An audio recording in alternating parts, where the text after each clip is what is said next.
Assalamualaikum warahmatullahi wabarakatuh. Perkenalkan, nama saya Dio Aji Pratama dari jurusan Teknologi Rekayasa Bioproses Energi Terbarukan dengan nomor BP 2323007. Di sini saya akan menjelaskan tentang kristalisasi dan ekstraksi dari mata kuliah Neraca Massa dan Energi dengan dosen pengampu Insinyur Rita Yova MT.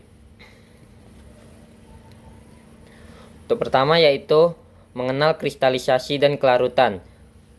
Kedua hal ini saling berhubungan. Untuk pertama, kristalisasi adalah proses pembentukan kristal dari zat terlarut dalam suatu larutan. Lalu, kelarutan merujuk pada kemampuan suatu zat untuk larut dalam pelarut. Kedua konsep ini saling berhubungan. Dengan kristalisasi terjadi ketika suatu larutan mencapai titik kejenuhan. Hubungan kristalisasi dengan kelarutan. Untuk hubungan yang pertama itu pada kelarutan rendah. Jika kelarutan rendah, maka kristalisasi akan mudah terjadi karena ada kelebihan zat terlarut. Lalu, jika kelarutan tinggi, maka kristalisasi akan sulit terjadi karena zat terlarut masih banyak yang belum mengkristal. Faktor-faktor terjadinya kristalisasi. Yang pertama itu ada suhu, lalu ada ukuran partikel, ada tekanan, dan ada polaritas. Untuk contoh kristalizer yaitu kristalizer evaporatif dengan cara menguapkan pelarut untuk mencapai kejenuhan larutan dan memicu kristalisasi. Untuk penerapannya pada industri yaitu pada pembuatan garam dan gula, lalu pada industri kimia untuk memurnikan suatu senyawa dari suatu campuran. Lalu ini adalah blok diagram aliran neraca massa kristalisasi di mana F sama dengan P tambah S. F adalah umpan, S adalah larutan jenuh, dan P adalah produk. Untuk contoh soal neraca massa kristalisasi. Tentukan massa kristal gula yang dihasilkan dari proses kristalisasi gula dengan menggunakan bahan baku 100 kg larutan sukrosa 75%. Proses kristalisasi dilakukan pada suhu 15 derajat Celcius dan diketahui konsentrasi larutan sukrosa jenuh pada 15 derajat Celcius adalah 66%. Nah, di sini untuk yang ingin dicari yaitu produk atau kristal gula.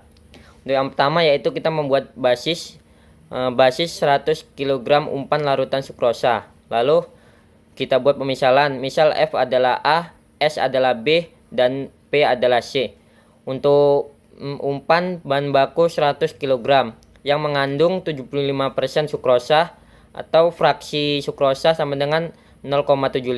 Lalu fraksi air adalah 0,25. Lalu pada B atau larutan jenuh mengandung 66% sukrosa atau fraksi S sama dengan 0,66 dan fraksi air sama dengan 0,34. Lalu pada produk mengandung 100% sukrosa.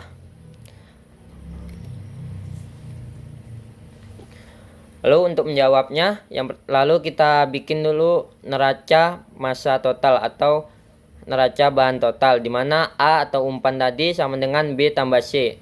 B larutan jenuh dan C adalah produk. Lalu jadilah umpan adalah 100 kg. Jadilah persamaan pertama. Lalu kita cari neraca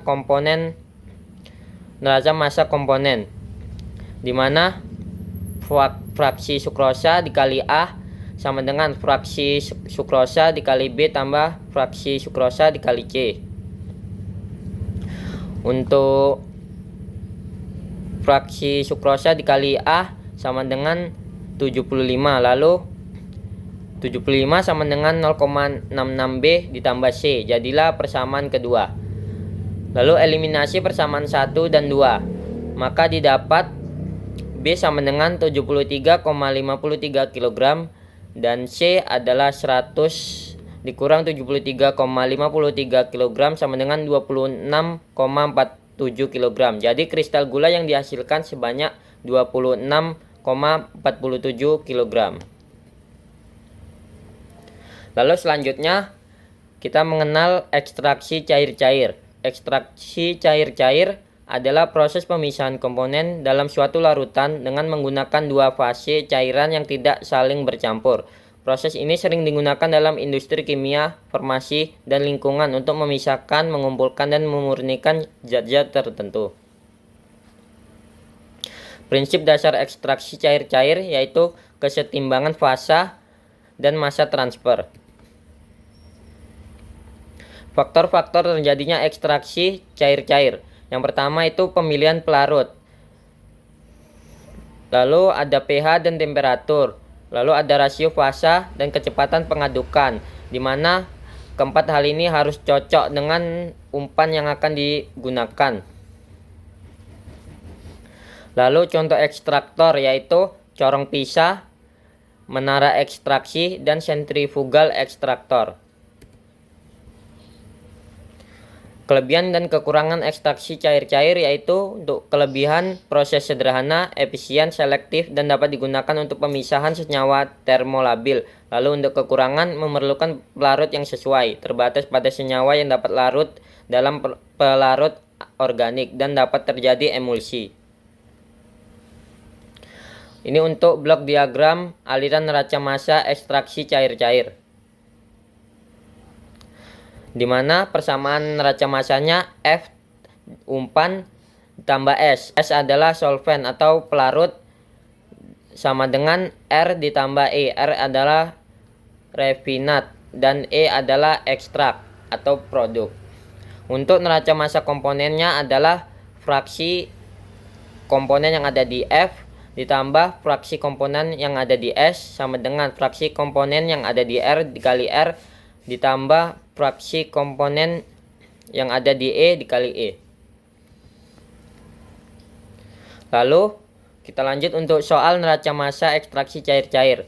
Untuk soalnya, 1 ton lilin cair mengandung lilin sebanyak 3% akan diekstrak dengan menggunakan benzena murni. Semua lilin larut dalam benzena. Larutan ekstrak mengandung 15% lilin. Residu dikeluarkan dalam keadaan basah oleh benzena. Ternyata masih mengandung 0,2% lilin. Hitunglah jumlah pelarut benzena yang digunakan. Berarti yang dicari adalah solvent atau pelarut. Untuk penyelesaiannya yang pertama kita membuat basis, lalu kita membuat blok diagramnya. Untuk basis adalah 100 kg umpan lilin encer. Untuk umpan masuk 1000 kg, di mana fraksi lilin adalah 3%, fraksi H2O sama dengan 97%. Seharusnya di sini ini ada tanda panah mengarah ke ekstraktor. Lalu untuk solvent yang dicari yaitu benzena. Saat masuk ekstraktor menghasilkan ekstrak yang ingin diketahui juga yang mengandung fraksi lilin sebanyak 15%, fraksi benzena 85%. Lalu untuk rafinat mengandung fraksi lilin sama dengan 0,2% dan fraksi H2O sama dengan 99,8%. Untuk penyelesaiannya yaitu neraca massa total F tambah S sama dengan E tambah R. Untuk umpannya yaitu 1000 ditambah S sama dengan E tambah R. Jadilah persamaan pertama. Untuk neraca massa komponen air, fraksi air dikali F ditambah fraksi air dikali S sama dengan fraksi air dikali E ditambah fraksi air dikali R.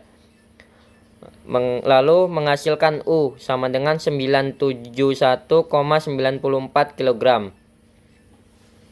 Lalu banyak H2O sama dengan 99,8% dari 971,94 sama dengan 970 kg. Lalu lanjut neraca massa komponen lilin, yaitu fraksi lilin dikali F ditambah fraksi lilin dikali S sama dengan fraksi lilin dikali E ditambah fraksi lilin dikali R. Menghasilkan E sama dengan 28,06 dibagi 0,15 sama dengan 187,06 kg.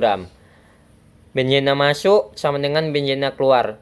Benzena masuk pada S sama dengan benzena keluar pada E, di mana 100% dikali S sama dengan 0,85 dikali 187,06 kg, dimana menghasilkan S atau solvent sama dengan 159 kg.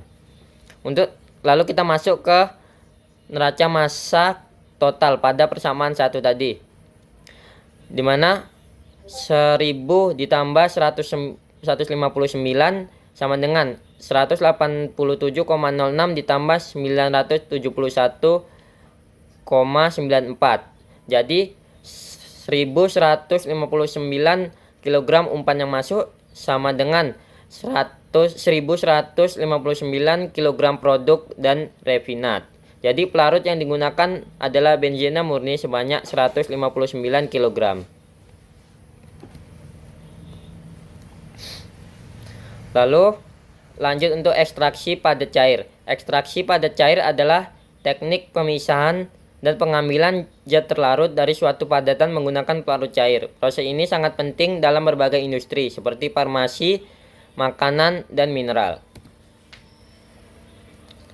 Untuk prinsip dasar ekstraksi padat cair yaitu perpindahan massa, kesetimbangan, dan selektivitas zat yang cocok.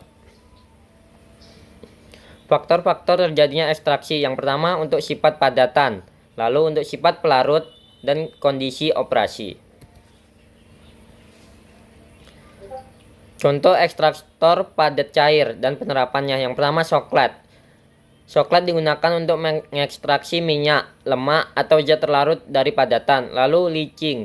Proses leaching digunakan untuk mengekstraksi mineral atau zat aktif dari bahan alam. Ini untuk blok diagram aliran neraca massa ekstraksi padat cair. Sekilas hampir sama seperti blok diagram ekstraksi cair-cair, di mana bedanya produk bawah atau underflow.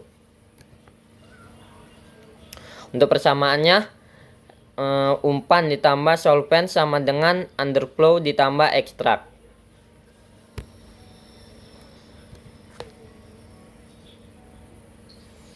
Lalu ini untuk contoh soal neraca massa ekstraksi padat cair.